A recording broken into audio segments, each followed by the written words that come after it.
Hello guys. तो कैसे हैं आप सब? उम्मीद है सभी खैरियत से होंगे। और आज मैं आपको एक कहानी सुनाने वाली हूँ जो कि एक लड़की के बारे में है जो अचानक से एक कॉमनर से एक रॉयल बन जाती है। और पहले जो लोग उसे बहुत ज्यादा बुरी तरह से ट्रीट करते थे उसका स्टेटस बदलते ही उसकी इज्जत करने लग जाते हैं, या फिर दूसरे लफ्जों में कहे तो उससे डरने लग जाते हैं।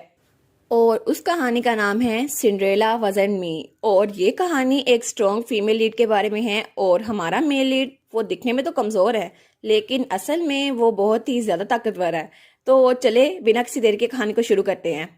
तो कहानी की शुरुआत होती है और हमें हमारी हीरोइन बताती है मेरा लवर जेमन डैब्रियक। उसके सॉफ्ट ब्लॉन्ड बाल थे और उसकी आइज बिल्कुल किसी प्रिंस की तरह थी जो किसी फेरी टेल से हो। और डैब्रिक सच में एक प्रिंस बन चुका था मार्कोस की हेल्प से। लेकिन मैं तो सिर्फ नाम की नोबल थी और मेरे पास कुछ नहीं था। मैं सिर्फ एक खूबसूरत लड़की थी जो प्रिंस की साइड पर रहा करती थी और मेरी पीठ पीछे सब लोग मेरे बारे में बातें किया करते थे। आखिर तुमने रूमर सुनी? आखिर ये लड़की मार्क्वेस के दूसरे बेटे के साथ कैसे घूम सकती है? और सब लोग उसकी पीठ पीछे उसे सिंड्रेला कहा करते थे। वो सोचती है सिंड्रेला। हाँ, लेकिन सिंड्रेला की तो हैप्पी एंडिंग हुई थी ना। लेकिन क्या सच में मेरी भी हैप्पी एंडिंग होने वाली है? क्या ऐसा हो सकता है? और तब हमें एक रेस्टोरेंट दिखाया जाता है जहाँ पे जेमन कहता है ये तो बहुत शर्म की बात है। तो वो कहती है क्या? तो तब वो एक जगह दिखाते हुए कहता है ये सिर्फ एक एंगेजमेंट थी लेकिन अब बस कुछ सालों की बात है और मेरी प्रिंसेस ग्रेटल के साथ शादी होने वाली है। और तुम्हें पता है सबका मतलब क्या है? तो हमारी हीरोइन सोचती है आखिर इसमें किसी किस्म की शर्म है भी या नहीं। तो वो चिल्लाते हुए कहती है ऑफ कोर्स मुझे पता है इस सब का मतलब क्या है, मैंने वो न्यूज़पेपर पहले ही देख लिया था।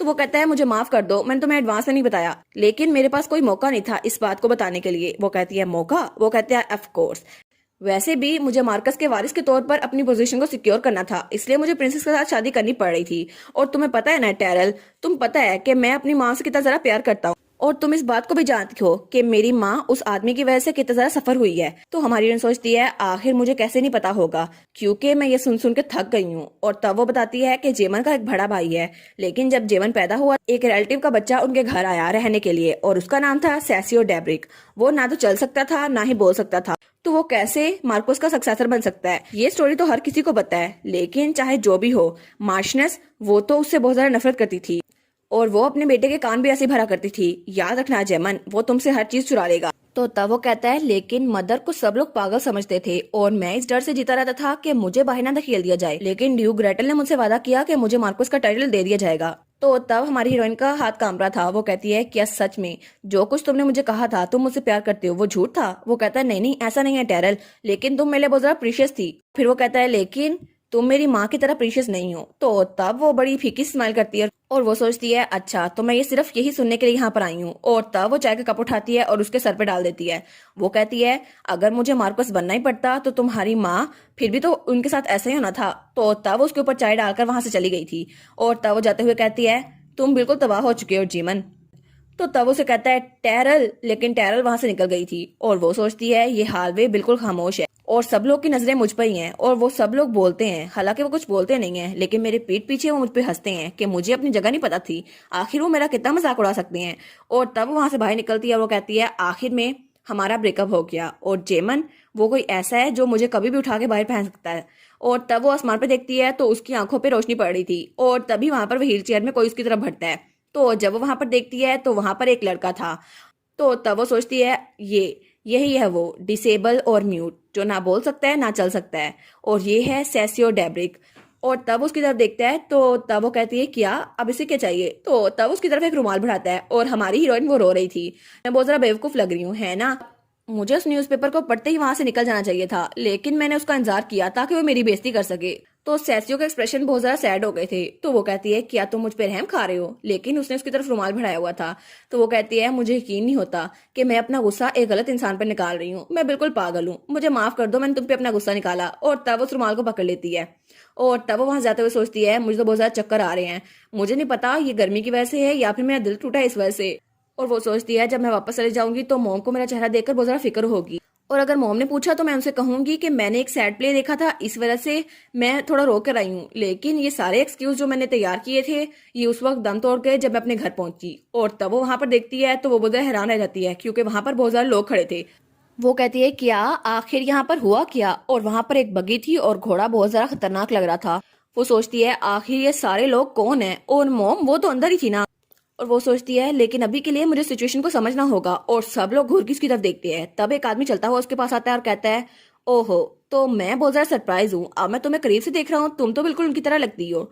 तो तब वो अपने आप को इंट्रोड्यूस करवाते हुए कहता है, मेरा नाम है डैनियल लोंटार। तो वो कहता है, क्या आप लेडी टेरल विंटरग्लास है? वो कहती है, हाँ, लेकिन तुम्हें मेरा नाम कैसे पता, और तुम लोग हो कौन, यहाँ कर क्या रहे हो? तो वो कहता है, प्लीज आप डरे नहीं, हम लोग। लेकिन तभी उन्हें पीछे से आवाज आती है। तो जब वो वहां पर देखती है तो उसकी मॉम को किसी आदमी ने पकड़ा हुआ था, और उसकी मॉम वो बहुत ज्यादा डरी हुई लग रही थी। तो वो कहती है, मदर। वो कहती है, आप ठीक तो है ना मदर? और जब वो वहां पर देखती है तो वो आदमी बहुत ज्यादा खतरनाक लग रहा था, और वो घूर के उसी की तरफ देख रहा था। वो कहती है, क्या, अब तुम कौन हो? तो तब वो कांप रही थी, लेकिन वो कहती है, आखिर तुम्हारी हिम्मत कैसी हुई मेरी मॉम का हाथ पकड़ने की, प्लीज अभी उनको छोड़ दो।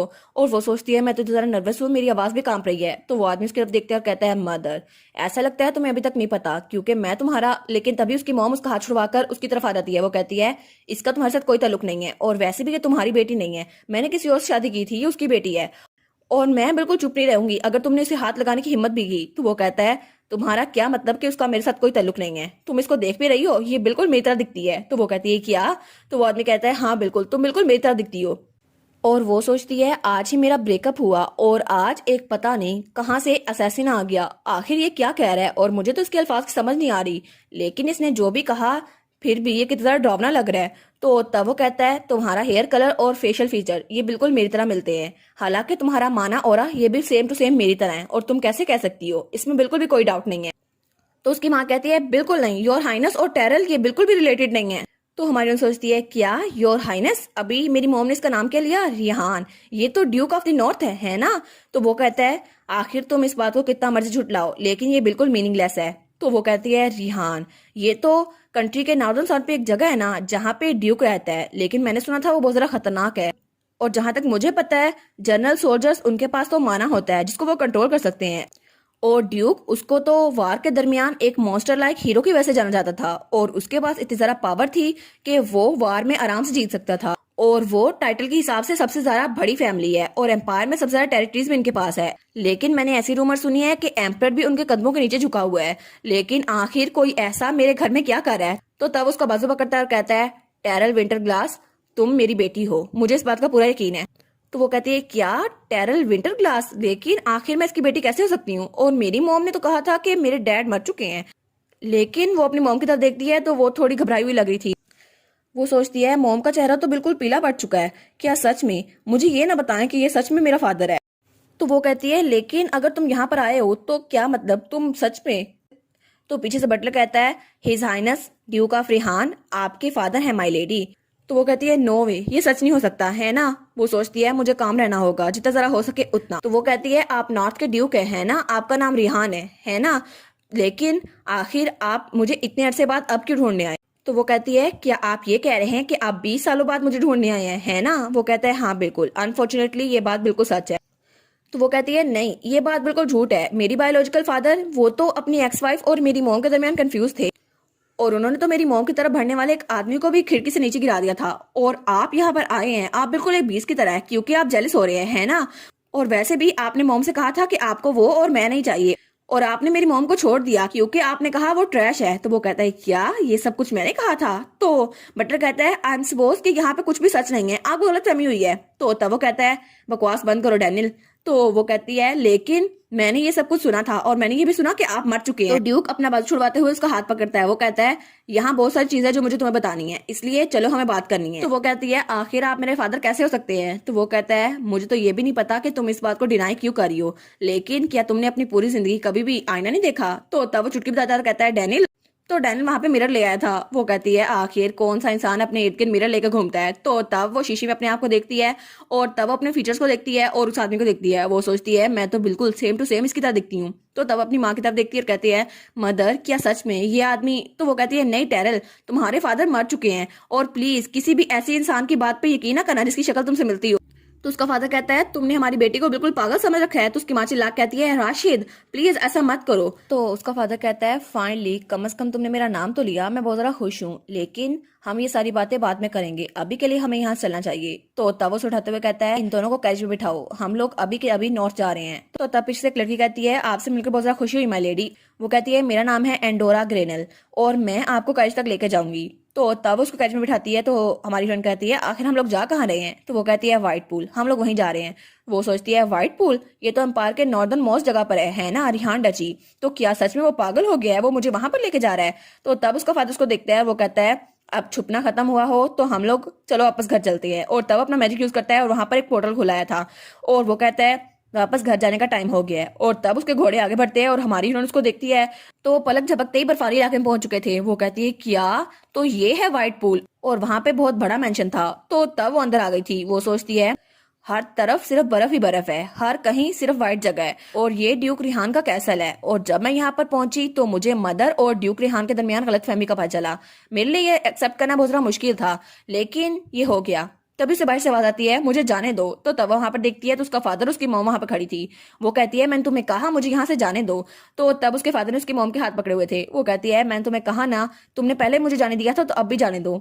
वो सोचती है ये सब सिर्फ एक ख्वाब की तरह लग रहा है, लेकिन उसके फादर ने उसको सब कुछ बता दिया और ये सब कुछ सिर्फ एक मॉर्निंग में हुआ और उसकी मॉम रोकर उससे बात करी थी। और तब वो खिड़की बंद करते हुए सोचती है आज जब मुझे पता चला कि जेमन की किसी और लड़के के साथ एंगेजमेंट हो गई है तो मैं उससे मिलने के लिए गई, लेकिन मेरा ब्रेकअप हो गया। और उसके बाद पता नहीं कहाँ से मेरे बायोलॉजिकल फादर मुझे आ गए, जिसके बारे में मैंने कभी नहीं सुना था, और वो मुझे और मेरी मॉम को यहाँ पर ले आए। और बस इसी तरह अचानक मेरा नाम बदल गया, टैरिंग विंटर ग्लास से कुछ और मैं इस पूरे एम्पायर के पावरफुल इंसान की बेटी बन गई और मेरा नाम बन गया टेरिल रेहान, और अब मैं एक ड्यूक की बेटी बन चुकी हूँ। और तब हमारी हीरोइन हमें बताते हुए कहती है कि कभी भी आसान नहीं था। आखिर कोई सिंगल मदर अपने बच्चे के साथ अकेले कैसे गुजारा कर सकती है? और वैसे भी ये हैप्पी डे के बजाय रोने वाला दिन था, क्योंकि कभी कभी तो हमारे पास खाने के लिए कुछ भी नहीं हुआ करता था।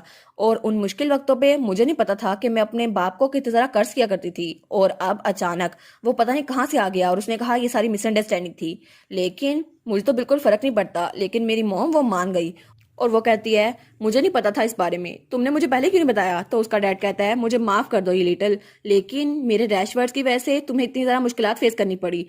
तो हमारी उन सोचती है आखिर कोई ऐसे अल्फाज से कंफर्ट कैसे हो सकता है? और मेरी माँ ऐसे ही अचानक ये लिटिल विंटर ग्लास है, ये लिटिल रिहान बन गई और वो उस आदमी की बाहों में रो रही थी जिसने उसकी जिंदगी बर्बाद की। और तब वो कहती है इसके बाद कभी भी मेरी मॉम ने मेरे सामने एक आंसू नहीं बहाया, और वो मेरे डैड के साथ बहुत ज्यादा खुश थी। और शायद मुझे उन दोनों के दरमियान लव और ट्रस्ट का पता चल गया था, इसलिए मैंने दोबारा उन दोनों को कभी नहीं रोका। और आखिर में मैंने इस बात को मान लिया कि ड्यूक रेहान वो मेरे बायोलॉजिकल फादर है।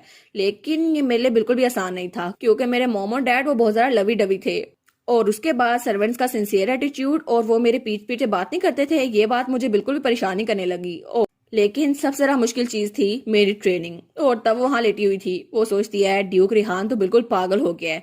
और तब उसे आता है जब उसके फादर ने कहा था आज के बाद से तुम सक्सेशन क्लास लेने वाली हो। और वो सोचती है अब मैं सोच रही हूँ तो ड्यूक का मेरे अलावा कोई और बेटा या बेटी है ही नहीं। तो वो कहता है कल से तुम मिलिट्री हॉल में आओगी और ग्रीनल तुम्हें वहां पर गाइड करेगा। और वो सोचती है एक सक्सेसर क्लास, वो भी पता नहीं कहाँ से। तो वो उसे कहती है एक स्वॉर्ड है ना, लेकिन मेरी उम्र के लिए ये बहुत ज्यादा लेट है। वैसे भी 10 साल की उम्र में बच्चे तलवार पकड़ते हैं फिर उनको ये सब कुछ आता है, लेकिन मैं 20 साल की हो गई हूँ। तो ड्यूक कहता है तुम फिक्र ना करो, तुम 300 साल की ट्रेनिंग वो 3 सालों में कर सकती हो, क्योंकि तुम मेरी बेटी हो। और चाहे तुम तलवारबाजी 20 साल की उम्र में शुरू करो या फिर 60 साल की उम्र में, तुम फिर भी मास्टर बन जाओगी। तो वो कहती है क्या? और वो सोचती है ये तो इनसिंसियर रिप्लाई था, लेकिन ड्यूक का सक्सेसर, क्या सच में मैं सच में उसकी वारिस बनने वाली हूँ? तो तब वो तलवार को पकड़ती है और वो सोचती है कि सच में मैं ये चलाने वाली हूँ। तो तब उसके पीछे वाली गार्ड उसके कंधे पे तलवार रखती है। वो कहती है योर हाइनेस आपके कंधे ये थोड़े से झुके हुए हैं, प्लीज इसको सही करें। और तब उसके सामने एक मॉन्स्टर था जो बर्फ का बना हुआ था। वो कहती है अब ये क्या है? तो वो लड़की कहती है जैसे कि आप देख सकती हैं ये आर्ट स्पिरिट है, ये आपकी प्रैक्टिस के लिए यहाँ समन की गई है। वो कहती है क्या मेरी प्रैक्टिस के लिए? और वो सोचती है क्या सच में मुझे ये सब कुछ सीखना होगा, इतनी दूर जाना होगा? तो तब वो उस पर अटैक करता है तो वो भी उस पर अटैक करती है, लेकिन वो उसको मुक्का मारता है और वो दूर जा गिरती है।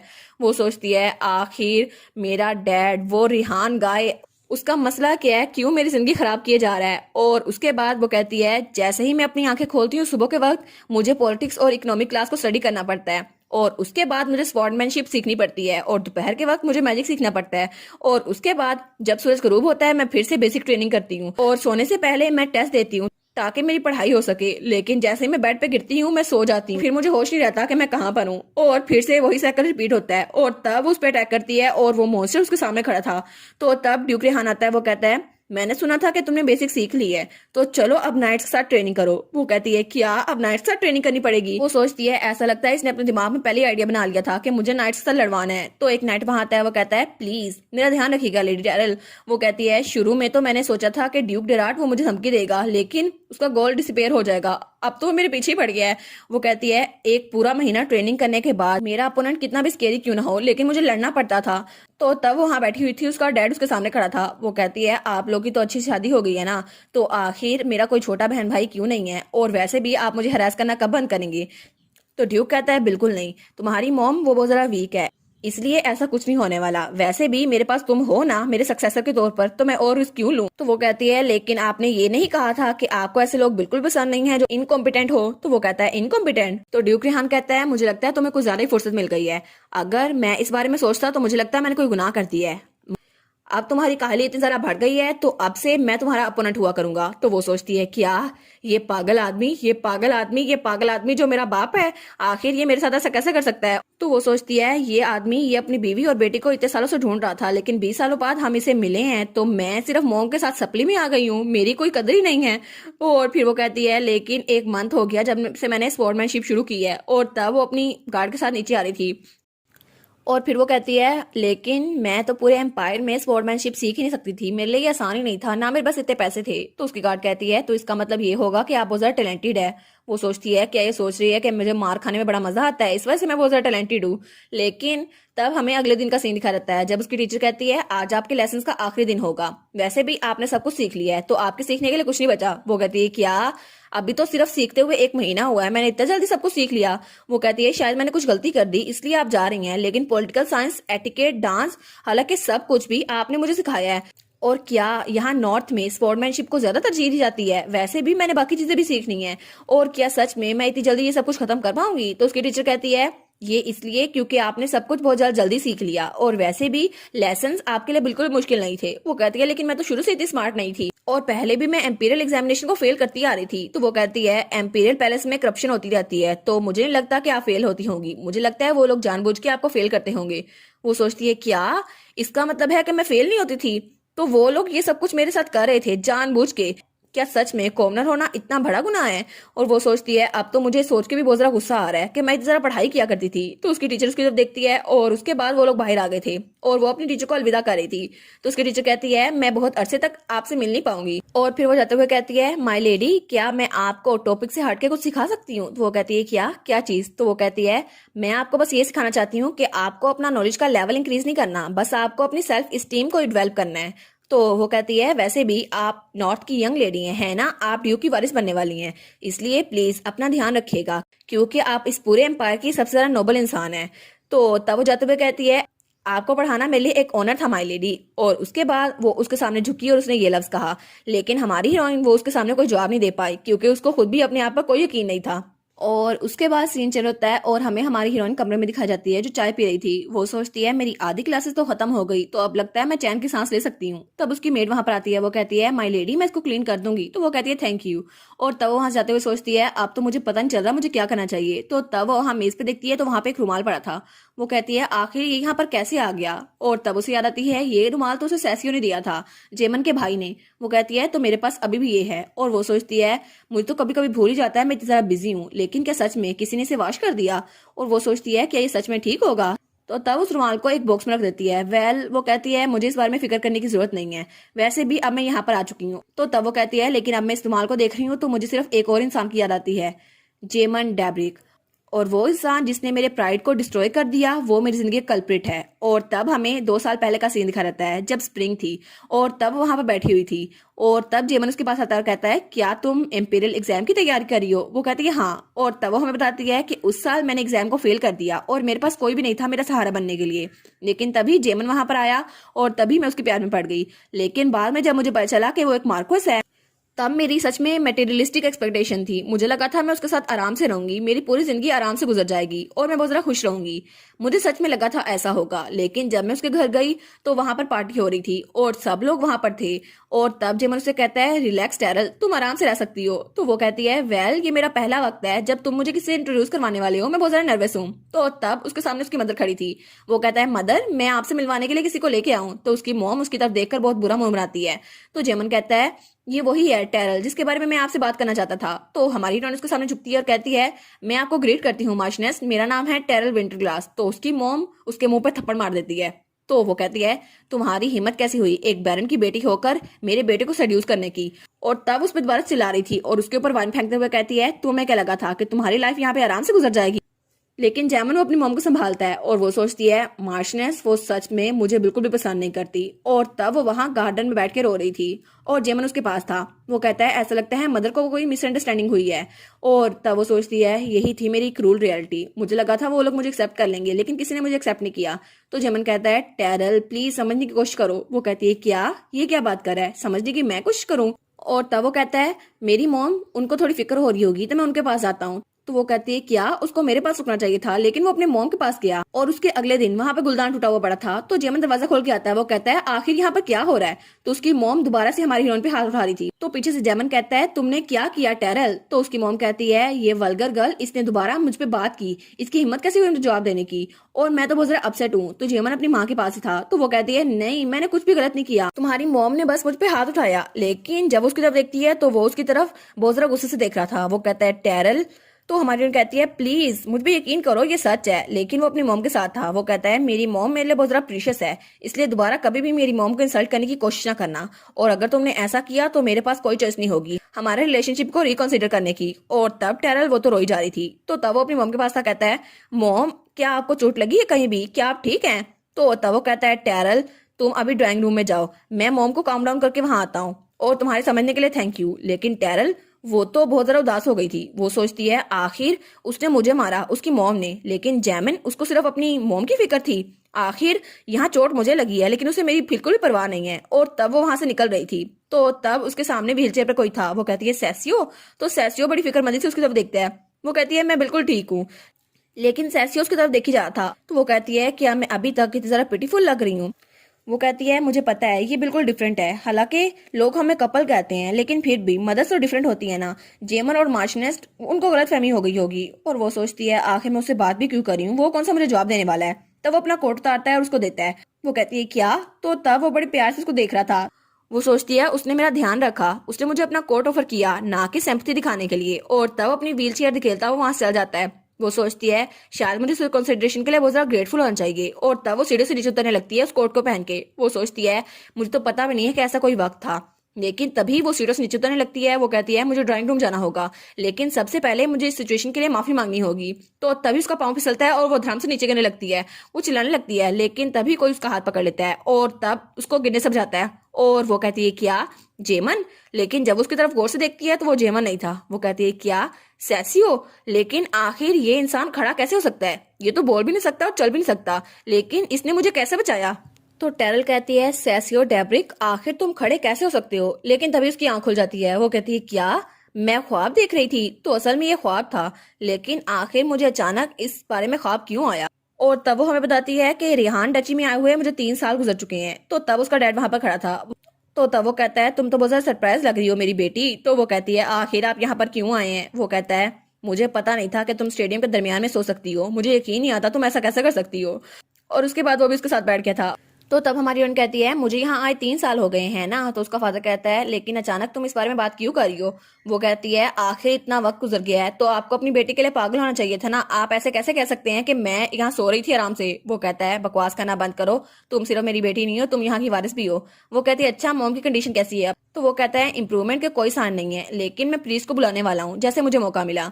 तो तब वो कहती है, नहीं नहीं, वो इस नॉर्थ की सर्दी को बर्दाश्त कर नहीं सकती, इसलिए उनको बहुत ज्यादा ठंड लग जाती है। तो वो कहती है, एनीवे यहाँ पर आप बिना किसी मकसद के नहीं आए हैं ना, आपको मुझे कुछ बताना था। तो तब उसकी तरफ देखते हैं और वो कहता है, ठीक है मैं तुम्हें बता देता हूँ, कल तुम कैपिटल जाने वाली हो। तो वो कहती है, एक्सक्यूज मी, कहाँ पर। वो कहती है, आखिर क्यों, आप मुझे अकेले क्यों भेज रहे हैं, इसकी कोई वजह तो होगी। तो तब वो कहता है, कल रात एम्प्रर उसको मार दिया गया, उसका कत्ल हो गया। तो वो कहती है, क्या एम्प्रर को मरवा दिया गया, लेकिन कैसे, और कौन ऐसा करने की जरूरत कर सकता है। तो उसका फादर कहता है असैसन अपने आप को एक सोल्जर के तौर पर वहां पर लेकर आया था और हमें ये भी नहीं पता इसके पीछे कौन है, लेकिन सच में इसके पीछे ड्यूक टेनिटर हो सकता है, ये उसका ही काम हो सकता है। और वैसे भी कोई और इंसान ये करने की हिम्मत नहीं कर सकता। और वो तो एम्परर को अपने पपेट की तरह नचाता था, लेकिन उसको रिप्लेस करने के लिए उसने ये काम किया। तो वो कहती है लेकिन क्या आपको वहां नहीं जाना चाहिए, वैसे भी ड्यूक आप है। तो उसका फादर कहता है यहाँ पर मेरे लिए बहुत ज्यादा अर्जेंट मैटर है, इसलिए मैं नहीं जा सकता, इसलिए मैं तुम्हें भेज रहा हूँ, तो तुम मेरे सक्सेसर के तौर पर वहां जाओगी। तो वो कहती है क्या सक्सेसर के तौर पर, और तब वो वहां पर खड़ी थी तो पीछे उसकी गार्ड थी, वो कहती है कैरिज रेडी है माय लेडी। और तब वहां जाते हुए कहती है ठीक है तो अब मैं चलती हूँ फादर। तो उसका फादर कहता है ठीक है अब तुम जा सकती हो। और फिर वो कहता है जैसे तुम वहां पर जाओगी मैं तुम्हें फॉलो करूंगा, इसलिए तुम फिक्र ना करो। वो कहती है हाँ ठीक है प्लीज आप मोम का ध्यान रखिएगा। तो तब वो कहता है तुम्हारी मोम चाहती है कि तुम उनको अपडेट भेजती रहो। वो कहती है हाँ हाँ ठीक है मैं ऐसे ही करूंगी। और तब वो जाते हुए कहती है ठीक है तो फिर आपसे मुलाकात होगी फादर। और तब वो कहती है प्रीवियस एम्परर की मौत के बाद हमें वहां जाना पड़ा, लेकिन मुझे ये नहीं पता था कि वहां एम्परर की मौत का नॉर्थ पे भी असर पड़ेगा, लेकिन इस लैंड के रूलर के तौर पर हमें ये कंफर्म करना था कि एम्परर मर चुका है। और तब हमें 22 साल पहले का सीन दिखा रहता है जब ये सारी की सारी कहानी शुरू हुई थी। और तब वहां पर एक मैजिक कॉन्ट्रैक्ट था। तो कोई कहता है आखिर आपने ये मैजिक कॉन्ट्रैक्ट क्यों लिखवाया हुआ है, क्या आप इसलिए लिखवा रही हैं क्योंकि वो आपकी डेड मेट की तरह दिखती है।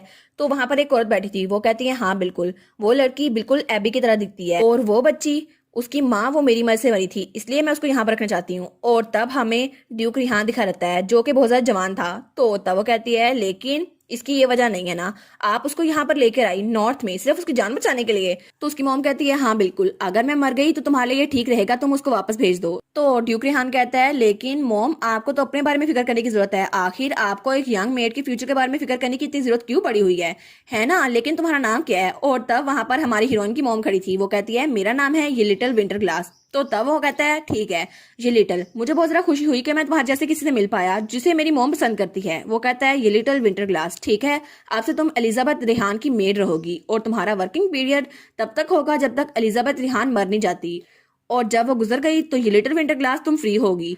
और वो कहता है ठीक है तो मैं तुम्हारा ट्रैक नहीं रख सकूंगा, तुम जहां जाना चाहो तुम जा सकती हो, और इस कॉन्ट्रैक्ट की वैलिडिटी है 22 साल ठीक है। और इसको साइन किया था राशिद रिहान ने। तो तब वो कहता है क्या ये तुम्हारे लिए काम करेगा ये लिटिल। वो कहती है जी जी ये मेरे लिए काम करेगा, थैंक यू सो मच। और ये बहुत ज्यादा रोकी स्टार्ट था उनकी फर्स्ट मीटिंग के लिए, लेकिन ये लिटिल वो तो ड्यूक को देखते उसके प्यार में पड़ गई थी। तो ड्यूक कहता है मैं तुम्हें तुम्हारे कमरे का रास्ता दिखा देता हूँ, लेकिन बाद में जब ये लिटिल को पता चला कि ड्यूक की एक फियांसी है तो उसने अपनी फीलिंग्स को छुपा लिया। तो तब हमें उनका मेंशन दिखा रहता है जब एक आदमी ये लिटिल के पास आता है, वो कहता है तुम यहाँ पर देखो जब भी मैं तुम्हें देखता हूँ तुम बहुत ज्यादा खूबसूरत हो जाती हो। और एलिजाबेथ रिहान की कंडीशन बहुत ज्यादा खराब हो गई और फैमिली की अथॉरिटी भी वीक हो गई।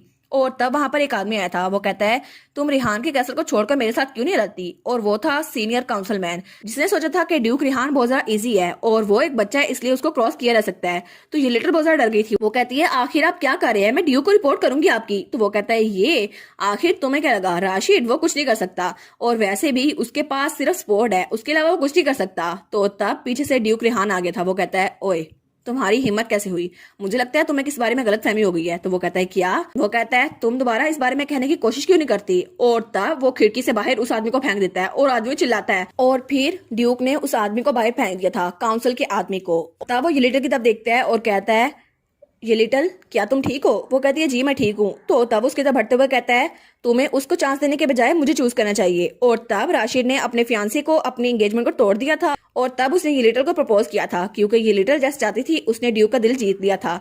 और उसके थोड़े अरसे बाद उन दोनों की शादी हो गई और वो लोग हैप्पीली रहने लग गए। लेकिन तब थोड़ी देर बाद ये लिटिल को बहुत ज्यादा खांसी आ रही थी। तो रिहान उसके देखता है, वो कहता है ये लिटिल क्या तुम ठीक हो। तो वो कहती है हाँ। तो वो कहता है मैं बस तुमसे पूछ रहा हूँ क्या सच में तुम्हें ये बच्चा चाहिए। वो कहती है क्या क्या मतलब। तो वो कहता है मुझे पता है ये तुम्हारे लिए बहुत ज्यादा गैर आरामदा होगा, लेकिन मुझे लगता है तुम्हारे लिए ये बच्चा बहुत ज्यादा डेंजरस हो सकता है क्योंकि तुम्हारी फिजिक बहुत ज्यादा कमजोर है। और तब उसने उससे बात की थी, लेकिन कुछ अरसे बाद एलिजाबेथ रिहान वो इस दुनिया को छोड़ के चली गई। और उसी वक्त ये लिटिल ने एक फैसला किया, वो सोचती है उसने कहा था या तो मैं उसे या इस बच्चे को चूज करूं, तो फिर मैं इस बच्चे को प्रोटेक्ट करूंगी। और उसके बाद वो राशि से बहुत ज्यादा प्यार करती थी, लेकिन वो इस रियलिटी को फेस नहीं कर सकती थी, इसलिए ये लिटिल मेरी माँ ने रेहान को छोड़ दिया। और ये सारी बातें हमें हमारी हीरोइन बता रही थी, लेकिन वो उसको रोकता रह जाता है। वो कहता है ये लिटिल क्या तुम रुक सकती हो। तो तब उसका बटन वहां आता है, वो कहता है ये लिटिल विंटर ग्लास वो इस रची को छोड़ के जा सकी है और आप उसका पीछा नहीं कर सकते। तो वो कहता है ये लिटिल, और तब उस कॉन्ट्रैक्ट को देखते हैं जहां पर लिखा था कि अगले 20 साल तक वो ये लिटिल विंटर ग्लास का पीछा नहीं कर सकता क्योंकि वो आराम से कहीं भी जा सकती है। क्योंकि वो बिल्कुल फ्री है। तो वो सोचता है 20 साल, हाँ तो ठीक है, मैं तुम्हारा इंतजार करूंगा, 20 साल मैं तुम्हारा इंतजार करूंगा और उसके बाद मैं तुम्हारे पास आ जाऊंगा, क्योंकि तब तक मैरिज कॉन्ट्रैक्ट के हिसाब से हमें एक दूसरे से दूरी रहना होगा। और तब वो भी बहुत ज़्यादा उदास था। और तब हमें दोबारा से प्रेजेंट का सीन दिखा रहता है, जब हमें बताया जाता है कि एम्परर के फ्यूनरल वो बहुत ज़्यादा जल्दी रख दिया गया और उसके फ्यूनरल के 14 दिन बाद ही नया एम्परर सिलेक्ट कर लिया गया। लेकिन इस वजह से एविलोस वो न्यू एम्परर बन गया और ये कोऑर्डिनेशन बहुत ज़्यादा जल्दी हुई थी, इस वजह से वो बहुत ज़्यादा डिससेटिस्फाइड लग रहा था। तो तब हमारी हीरोइन की गार्ड उसके पास खड़ी थी। वो कहती है नेक्स्ट बॉल वो ऐसा लगता है बहुत ज़्यादा ग्रैंड स्केल पे होने वाला है और बहुत ज़्यादा लेविश। तो हमारी हीरोइन कहती है ठीक है, फिर तो ये बहुत अच्छे से काम करेगा। और तब वो कहती है क्योंकि सब लोग यहाँ पे गैदर होंगे, है ना, जिन्होंने कहा था कि जैमन मुझे बाहर फेंक देगा, सब के सब वहां पर गैदर होंगे। तो मैं देखना चाहती हूँ उनके चेहरे कैसे होंगे जब उन्हें पता चलेगा कि मैं अब विंटर ग्लास नहीं रही, मैं अब रेहान बन चुकी हूँ। वो कहती है क्या सब लोग वहां बाल में इकट्ठे होंगे और वो सोचती है क्या मैं बहुत ज्यादा चाइल्डिश हो रही हूँ। तो उसकी गार्ड कहती है अगर आप मुझे हुक्म दे तो मैं सबको अभी जान से मार डालूं। वो कहती है लेकिन इस वक्त बहुत ज्यादा चाइल्डिश मैं नहीं, मेरी गार्ड हो रही है। तो उसकी गार्ड कहती है और इसके अलावा मेरे पास रिपोर्ट करने के लिए कुछ है। तो वो कहती है क्या क्या है रिपोर्ट करने के लिए। वो कहती है जब आप नॉर्थ के लिए गई थी तो कोई लड़का आपकी जगह पर आया था आपका पूछने के लिए और वो एक लंबा आदमी था और ऐसा लगता था वो अपनी अर्ली 20s में है, उसके ब्लॉन्ड बाल थे और वो आपके बारे में पूछ रहा था, टेरल विंटरग्रास के बारे में। वो कहती है अच्छा उसके बाद। तो उसकी गार्ड कहती है ऐसा लगता है वो बहुत ज्यादा सस्पिशियस था और इसलिए हमने उसके पीछे एक आदमी भेजा और हमें पता चला कि वो डेब्रिक मेंशन में चला गया है। वो कहती है क्या वो जेमन था, क्या सच में वो जेमन हो सकता है। लेकिन आज तो जेमन भी अटेंड करने वाला है ना उस बाल को, फिर तो बड़ा मजा आएगा। तो उसकी गार्ड तलवार निकालते हुए कहती है अगर आप नहीं चाहती वो आए तो मैं उसको अभी जान से मार देती हूँ। तो वो कहती है काम डाउन काम डाउन, मैं चाहती हूँ वो वहां पर आए। और तब हमें रात का सीन दिखा जाता है जब वहां पार्टी शुरू हो गई थी और तब वो भी अपनी बग्गी में आ गई थी। तो सब लोग कहते हैं ये तो रेहान हाउस की करीज है ना, मैंने सुना था कि उनका सक्सेसर यहाँ पर आ रहा है, क्या वो सच में अंदर है।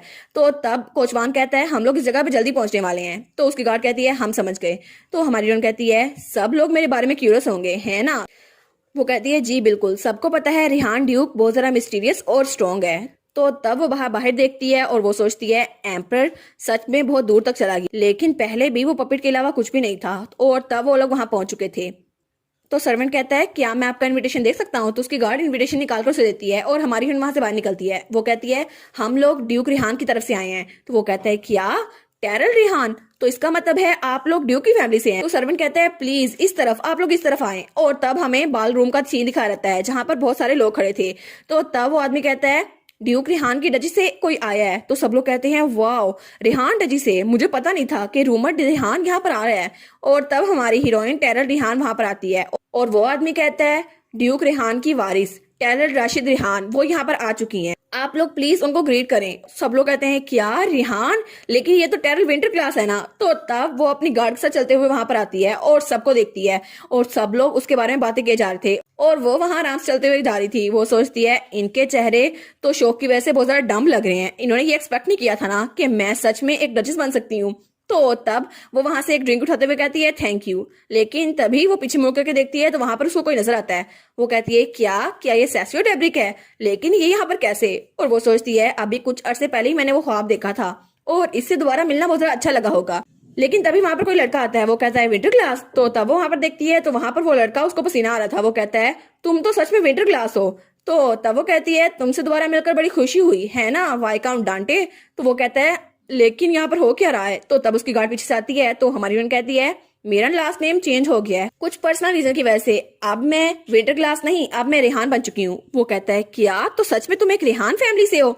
तो हमारी हीरोइन ग्लास आगे करते हुए कहती है कॉन्ग्रेचुलेशन, तुम अपनी बेट जीत गए है ना लॉर्ड डांटे। तो वो कहता है क्या, आखिर आपको क्या मतलब है। और तब हमें पहले का सीन दिखा रहता है जब उसे आवाज आती है क्या तुमने इस बारे में सुना टेरल के बारे में, मैंने सुना कि मार्शनेस ने उसकी बेइज्जती की है। और तब वो अपने दोस्त के साथ उसकी बातें कर रहा था। वो कहते हैं मार्शनेस ने उसे थप्पड़ मारा और मुझे लगता है कि उसको यहाँ से निकाल दिया जाएगा और वैसे ही वो ज्यादा चीप है, मुझे नहीं लगता 2 साल भी वो उसके पास टिक पाएगी, मैं इस बात पे शर्त लगाता हूँ। और हमारी हीरोइन ये सारी सारी बातें सुन रही थी। और तब वो लोग बातें करते हैं अब तो उसने एम्पीरियल एग्जाम भी फेल कर लिया है और अब वो किसी लड़के के साथ फ्लर्ट कर रही है, आखिर वो ऐसा कैसे कर सकती है। तो हमारी हीरोइन प्रेजेंट में से कहती है तुमने पहले यही कहा था है ना। तो वो कहता है नहीं नहीं मुझे लगता है कोई गलत फहमी हुई है।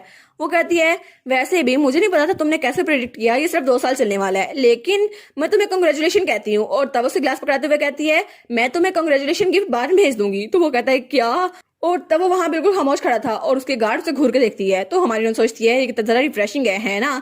तब वो वहां टेरेस की खिड़की के पास आती है। वो कहती है वेल मुझे लगता है मुझे थोड़ी देर हवा लेनी चाहिए।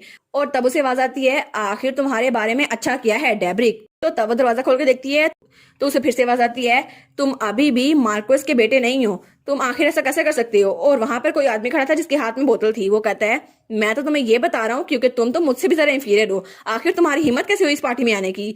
और फिर वो चिल्लाते हुए कहता है क्या मतलब, क्या मैं गलत हूँ, तुम्हें समझ नहीं आ रहा। लेकिन वो आदमी जो उसके सामने था वो बिल्कुल खामोश था। तो वो आदमी चिल्ला कहता है मुझे जवाब दो, आखिर तुम मेरी इतनी बेइज्जती कैसे कर सकते हो। तो हमारी रन सोचती है यहाँ के लोग तो अभी भी वैसे ही हैं, बिल्कुल वैसे ही, लोगों को अपने से कमतर समझने वाले। लेकिन मुझे लगता है मुझे तुमसे मिले बहुत ज्यादा अरसा हो गया सेसियो डेब्रिक। और वहां पे सेसियो बैठा हुआ था बिल्कुल खामोश, लेकिन वो तो बिल्कुल खामोश बैठे भी बहुत ज्यादा हैंडसम लग रहा था। और तब सेसियो के सामने जो आदमी था वो उस पर चिल्लाई जा रहा था। वो कहता है क्या तुम मुझे इग्नोर कर रहे हो। और तब वो कहता है तुम्हारी हिम्मत कैसी हुई, मुझे जवाब दो। तो तब सेसियो मुंह नीचे करता है और हमारी हीरोइन को आवाज आती है रेलिंग रन।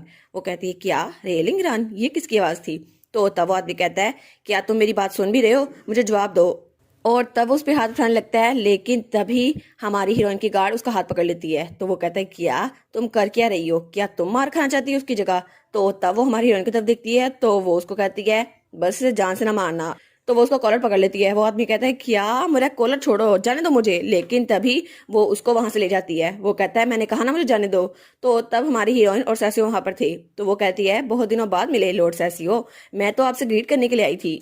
और तब वो उसको देखती है तो वो पहले जरा कमजोर लग रहा था। वो सोचती है लेकिन इसका फेस तो हमेशा की तरह ब्यूटीफुल है। तो तब वो अपना नोटपैड निकालता है और उस पर कुछ लिखता है। वहां लिखा था थैंक यू मेरी हेल्प करने के लिए लेडी विंटर ग्लास। वो कहती है नहीं अब मैं विंटर ग्लास नहीं हूँ, अब मैं हूँ टेरल रेहान। तो तब वो उसके तरफ देखती है। वो कहती है मुझे अपने फादर मिल गए।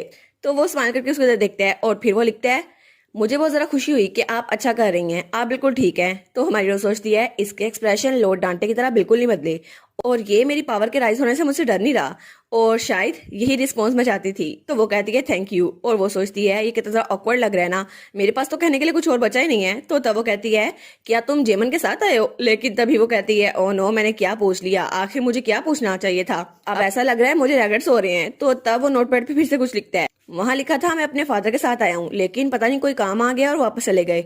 वो कहती है ओ अच्छा। और वो सोचती है मार्कोस डेब्रिक वो तो अपनी वाइफ की तरह बिल्कुल मुझे कीड़े की तरह ट्रीट करते थे। लेकिन वो कहती है लॉर्ड सैसियो क्या आपने पहले कभी मेरी हेल्प की है, जैसे मैं सीढ़ियों से नीचे गिरने लगी हूँ और आपने मुझे पकड़ लिया हो। तो तब वो उसकी तरफ सवाल नजर से देखता है। वो कहती है नहीं ना, है ना, मुझे लगा ही था ये ख्वाब था। और वो सोचती है शायद मैं ख्वाब के साथ कंफ्यूज हो रही हूँ, मुझे लगा था उसने मेरी जान बचाई है। और तभी उन्हें आवाज आती है ठीक है अब हमारे अगले मेहमान हैं, मैं आप सबकी अटेंशन चाहता हूँ। हमारे अगले मेहमान हैं मार्को सक्सेसर जेमन एल्बर्ट डेब्रिक और उनके साथ है लेडी लवीना मैरीडे ग्रेटल। और तब जेमन और उसकी फियांसे वहां से आते हैं और जेमन बहुत जरा मुस्कुरा कर उसकी तरफ देखता है। तो हमारी सोचती है फाइनली तुम यहाँ पर आ गए जेमन डेब्रिक। तो तब वो सैसियो से कहती है ठीक है अब मैं चलती हूँ और मुझे माफ कीजिएगा कि आपके रेस्ट को इंटरप्ट किया। तो तब वो दोबारा से नोटपैड पे कुछ लिखता है। वो कहती है क्या, अब क्या लिखा। तो उसमें लिखा था क्या तुम ठीक रहोगी। तो वो सोचती है हाँ, क्या तुम मेरे बारे में फिक्रमंद हो रहे हो या फिर इस बारे में कि मैं जेमन को मार ना डालूं। तो तब वो कुछ सोचता है और दोबारा से लिखता है वो डेब्रिक मार्कोस का सक्सेसर है, आप उसको मारेंगी तो आपको खतरा होगा। वो कहती है नहीं नहीं, अगर मैंने उसको जान से मार डाला तो तुम अगले मार्कोस बन सकते हो, है ना। तो तब वो उसकी तरफ शौक होकर देखता है। तो वो लिखता है आप बदल गई हैं। तो वो जाते हुए कहती है अब मुझे फिक्र करने की जरूरत नहीं है, अब ना तो मुझे दूसरों के ओपिनियन की फिक्र है और ना ही किसी और की, इसलिए मैं चलती हूँ। और तब उसे बाहर से आवाज आती है क्या तुम्हें पता है। और वहां पे दो औरतें बात कर रही थी। वो कहती हैं क्या तुम्हें सच में लगता है ड्यूक रेहान के सक्सेसर को इस बात का पता होगा। तो दूसरी कहती है हाँ हाँ, अगर उसे पता होता तो वो डेब्रिक को जाने देती, ऐसा हो ही नहीं सकता, रेहान के लोग तो वैसे ही बड़े बदनाम हैं और ये उसके खून में है, वो अपने गुस्से को काबू में नहीं रख सकती। तो पहली कहती है लेकिन पता नहीं कैसे बैरन की ब्लड लाइन की लड़की एक ड्यूक की बेटी बन गई, पता नहीं कैसे। तो दूसरी कहती है चुप हो जाओ लेडी टेम्परल, अपने अल्फाज को गौर से देखो, ये बहुत ज्यादा लकी है कि वो यहाँ पर नहीं है। तो दूसरी कहती है मैं तो इमेजिन भी नहीं कर सकती, अगर उसे पता चल गया कि लॉर्ड डेब्रिक उसे धोखा दे रहे थे शुरू से ही तो क्या होगा। तो वो सोचती है क्या मुझे धोखा दे रहा था। तो दूसरी कहती है लेकिन मैंने तो सुना था कि एंगेजमेंट उनकी ऑफिशियल हुई थी, अरेंज मैरिज थी। तो वो कहती है नहीं नहीं, तुम्हें नहीं पता, चाहे जो कुछ मर्जी हो जाए लेकिन उनका रिलेशनशिप इतना भी सीरियस नहीं था। लेकिन सच ये है कि टेरल से अलग होने से पहले ही वो लेडी ग्रेटल को सेड्यूस करा था ताकि उसका ओहदा बढ़ सके। और तब डेमन और उसकी फियांसे वहां से गुजरे थे तो वो उनको देखकर बातें करती हैं। उसने उन्हें फ्लावर्स और लव लेटर्स भेजे। तो दूसरी कहती है लेकिन जेमन का तो टैरल के साथ रिलेशनशिप बहुत ज्यादा फेमस था। तो पहली कहती है हाँ हाँ, लेकिन क्या पता लेडी ग्रेटल को पता ना हो, वैसे भी वो बहुत ज्यादा प्योर है ना। मेरी मेट की कजन न्यूज़पेपर में काम करती है और उसने बताया कि जेमन ने जानबूझ के खबर शाया की थी ताकि उसे टैरल से जान छुड़ाने का मौका मिल जाए। तो टैरल सोचती है क्या मुझसे जान छुड़ाने का मौका मिल जाए, और तब वो बातें करती है लेकिन अगर उसे पहले पता होता कि टैरल वो ड्यूक की सक्सेसर बन जाएगी तो क्या वो उसे छोड़ता। और तब टैरल बाहर आती है और तब वो कहती है लेकिन अगर टैरल को पता चल गया फिर तो यहाँ तबाही आएगी। तभी टैरल उनके सामने आती है तो वो लोग उसे देखकर डर जाती है। वो कहती है लेडी रिहान। तो हमारी टैरल बड़ी तंजिया मुस्कुराहट से उनको देखती है। वो कहती है नहीं, हमारा ये मतलब नहीं था। लेकिन हमारी रिहान सोचती है जो भी है ये ठीक है, ये अच्छा है कि मुझे पता चल गया। तो वो लोग कहती हैं ओ नो, ये तो गलती हो गई हमसे। तो टैरल वहां से जाते हुए सोचती है अब मैं बिल्कुल पुरयकीन हूँ क्योंकि मेरे साथ रिलेशनशिप में होते हुए भी उसने अरेंज मैरिज के लिए हाँ कर दी, तो इसका मतलब है मुझे धोखा दे रहा था। और तब उन दोनों के सामने पहुंच चुकी थी और वो सोचती है ये तो मुझे शुरू से एक प्लेथिंग की तरह ट्रीट कर रहा था और इसे लगा था मेरे पास पावर नहीं है, लेकिन अब चीजें बिल्कुल मुख्तलिफ हो गई हैं। अब मैं इसे बताऊंगी कि पावर किसके हाथ में है। तो जेमन उसे देखकर डर जाता है। वो कहता है तुम। तो हमारी हिरन उसको घूर के देखती है और वो थोड़ा परेशान हो गया था। तो वो कहती है हेलो जेमन, काफी अरसे बाद मिले। और वो सोचती है इस पूरे रिलेशनशिप में मुझे जो चीजें मिली वो धोखा था, सिर्फ और सिर्फ धोखा। तो अब मैं तुम्हें बताऊंगी कि मैं क्या कर सकती हूँ, एक ड्यूक की सक्सेसर। और इसी के साथ ये पहला पार्ट यहाँ पर खत्म। तो आप लोग बताएं आप लोग को ये पूरा मानवा कैसा लग रहा है और अभी तक इसकी स्टोरी कैसी लग रही है, क्योंकि आगे जाके तो हमारी फीमेल लीड सबके छक्के छुड़ाने वाली है। और हमारा मेल लीड कौन होगा, आप लोग को क्या लगता है? वेल अभी तक स्टोरी कैसी लगी और आपको ये मानवा कैसा लगा प्लीज मुझे बताइएगा। और वीडियो को लाइक और चैनल को सब्सक्राइब लाजमी कर दीजिएगा। Thank you so much, bye bye.